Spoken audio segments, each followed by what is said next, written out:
என் இனிய தமிழ் நண்பர்களே, தெய்வ குரல் மனித குரல் என்ற பகுதியில் மீண்டும் உங்களை சந்திப்பதில் மனமகிழும் டாக்டர் எம் சந்திரசேகரன், ஸ்ரீ மீனாட்சி மருத்துவமனை, ஓமலூர். இப்பகுதியில் நாம் திருவள்ளுவர் எழுதிய குரல்களுக்குண்டான சிறுகதைகளை பார்த்து வருகிறோம். இக்காலம் மனித வாழ்வில் நடைபெறும் வாழ்வு நிகழ்வுகளை இக்கதைகளின் பொருளாக கொடுத்துள்ளதால் குரலின் கருத்துக்கள் எக்காலம் பொருந்தும் என்பதை நாம் எளிதில் உணரலாம். குரலின் கருத்தையும் கதையும் சேர்த்து ரசிக்க கேட்டுக்கொள்கிறேன். தற்போது அவர் எழுதிய இன்னா செய்யாம அதிகாரத்தில் 7ஆம் குரல். இது எண்ணிக்கைப்படி 317ஆம் குரல். குரல் என்னவென்றால், நினைத்தானும் இன்னாண்டும் யாருக்கும் மனத்தானாம் மானா செய்யாமை தலை. இதன் பொருள் என்னவென்றால், எவ்வளவு சிறிதாயினும் எவருக்கு என்றாலும் எப்போது ஆனாலும் சரி மறந்தால் கூட தீமையை செய்யாதிருப்பதே உயர்ந்தது. கதையை பார்ப்போம். மகேந்திரன் மகா நடிகர். 25 வருட நடிப்பு. வெள்ளி விழா முடித்து 10 வருடம் ஆகிவிட்டது. 300 படங்களுக்கு மேல் பல மொழிகளில் பல வேடங்களில் பலரும் பாராட்ட வண்ணம் நடித்தவர். தன் உழைப்பில் நேர்மை, பேச்சில் கண்ணியம், நிலை உயர்ந்தாலும் மற்றவர் திறமை, உழைப்பு மதிப்பவர். அவர் காலத்தில் அவர் பெற்ற ஊதியம் மிக குறைவு. குடும்பம் பெரிது. கூட்டு குடும்பம். அப்பா, அம்மா, பாட்டி, தாத்தா, தம்பி, தங்கைகள், அவர்கள் குழந்தைகள் என பெரிய கூட்டம். பரம்பரை சொத்தும் இல்லை, தொழிலும் இல்லை. அதனால் முதியோரை காப்பது, இளையோர் வாழ்வை உயர்த்துவது என அதிக செலவுகள் அவருக்கு இருந்தது. கிராமத்தில் 10 ஏக்கர் நிலம், சென்னையில் ஒரு காம்ப்ளெக்ஸ், 2-6 கட்டிடங்கள், 5-10 மனை நிலங்கள் என்று அவருக்கு உள்ளன.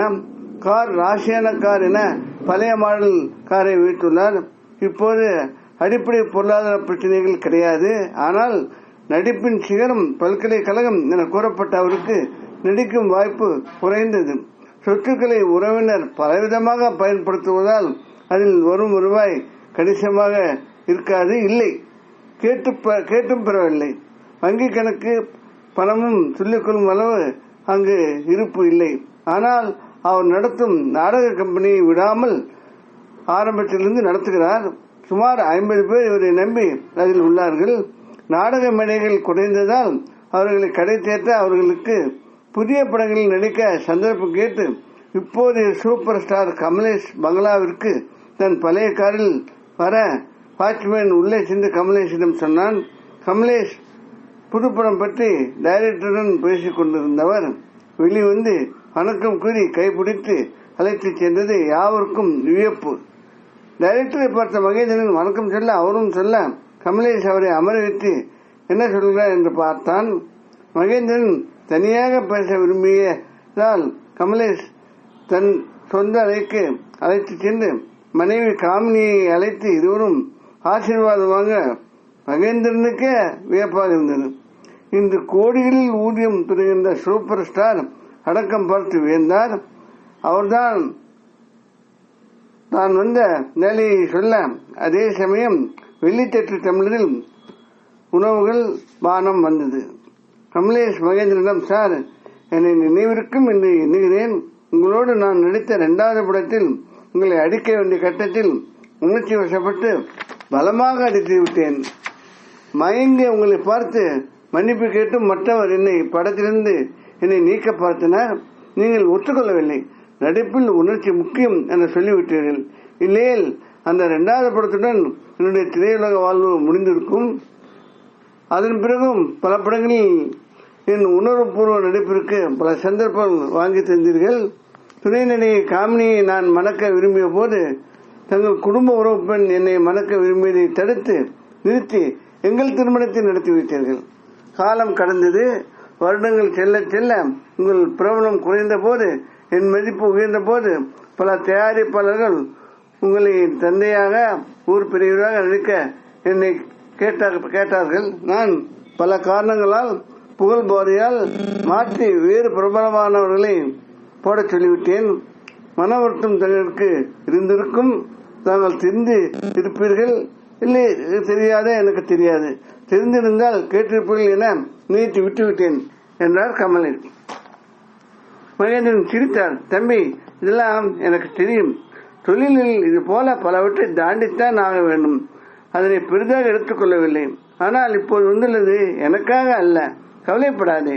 என் நாடகக்குழு உறுப்பினர்களுக்காக சந்தர்ப்பம் கேட்டு வந்துள்ளேன். அவர்கள் உன் போல நல்ல திறமைசாலிகள். அவர்களுக்கு நீ உதவி செய்தால் எனக்கு அதுவே திருப்தி என்றார். கமலேஷ் இதனை கேட்டு மறுபடியும் அவர் காலில் விழுந்து மன்னிப்பு கேட்டதோடு அவசியம் உதவி செய்வதாக கூறினான். மகேந்திரன் விடைபெற்று உணர்வுகளை வெளிக்காட்டாமல் வெளியே வந்தார். வெளியில் வாட்ச்மேன் காக்க வைத்ததற்கு மன்னிப்பு கேட்க மகேந்திரன் புன்சிரிப்புடன் சென்றார். கமலேஷ் சொன்னபடி செய்தார். மகேந்திரன் கமலேஷ் மூலம் மற்றவருக்கு கிடைத்த சந்தர்ப்பங்களை ஏற்றுக்கொண்டாலும் தனக்கு அவன் வாங்கி தந்த சந்தர்ப்பத்தை புன்மொழியுடன் மறுத்தார். அவருக்கான உலகம், அதற்கான பாதையில் அமைதியாக திருப்தியாக பயணித்தார்.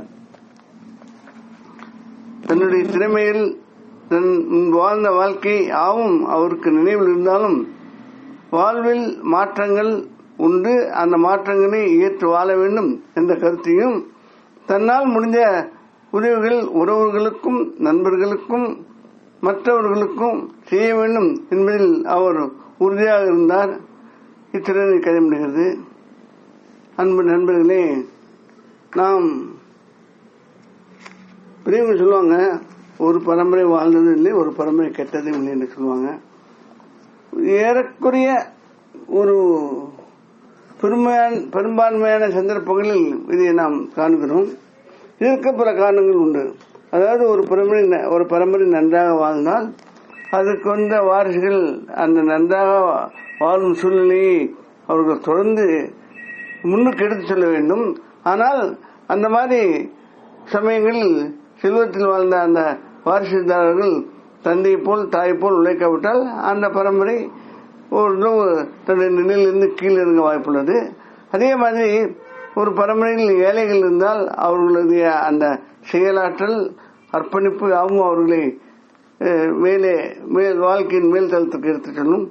அவர்கள் அந்த மாதிரி செல்லும் போது அவர்கள் அந்த வாழ்க்கை அனுபவத்தோடு அதன் பயன்களை மற்றவர்களுக்கு கொடுக்க முயற்சிக்கலாம்.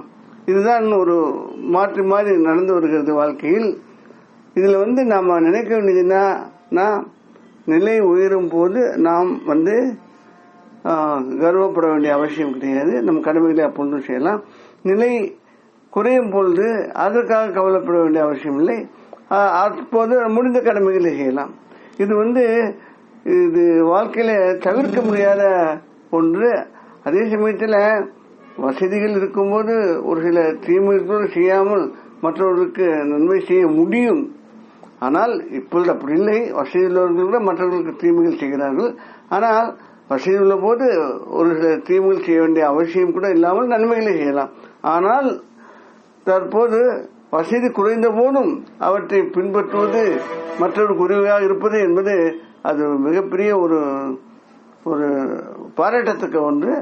அந்த மாதிரி மனித மனங்கள், மனித செயல்பாடுகள் உலகிற்கு தேவை என்று திருவள்ளுவர் கருதுவதால் இக்குறளை அவர் வலியுறுத்துகிறார். நாமும் இதை சிந்திப்போம். வேறு ஒரு குரலுடன் அதன் கதையுடன் மீண்டும் உங்களை சந்திக்க விரும்பும் டாக்டர் எம் சந்திரசேகரன், ஸ்ரீ மீனாட்சி மருத்துவமனை, ஓமலூர். இக்கதையில் வரும் நிகழ்வுகளும் கருத்தும் பொருளும் கதையும் யாவும் கற்பனையானவை. யாரையும் எதையும் குறிப்பிடுவது அல்ல. அவை கதை சொல்லவை. இக்கதையில் வரும் படங்கள் வலைதளத்தில் எடுக்கப்பட்டது. அவற்றை பதித்தவருக்கு எங்களது மனமார்ந்த நன்றி. இக்கதையை மற்றவருக்கு அனுப்பி இலக்கிய சேவை செய்திட கேட்டுக்கொள்கிறேன். மனங்கவர் முருகனால் வளர்ந்துட மக்கள் மேன்மை பெற வேண்டி விடைபெறுகிறேன். வாழ்க தமிழ், வாழ்க திருவள்ளுவர், வாழ்க திருவள்ளுவர் நகரம். வணக்கம்.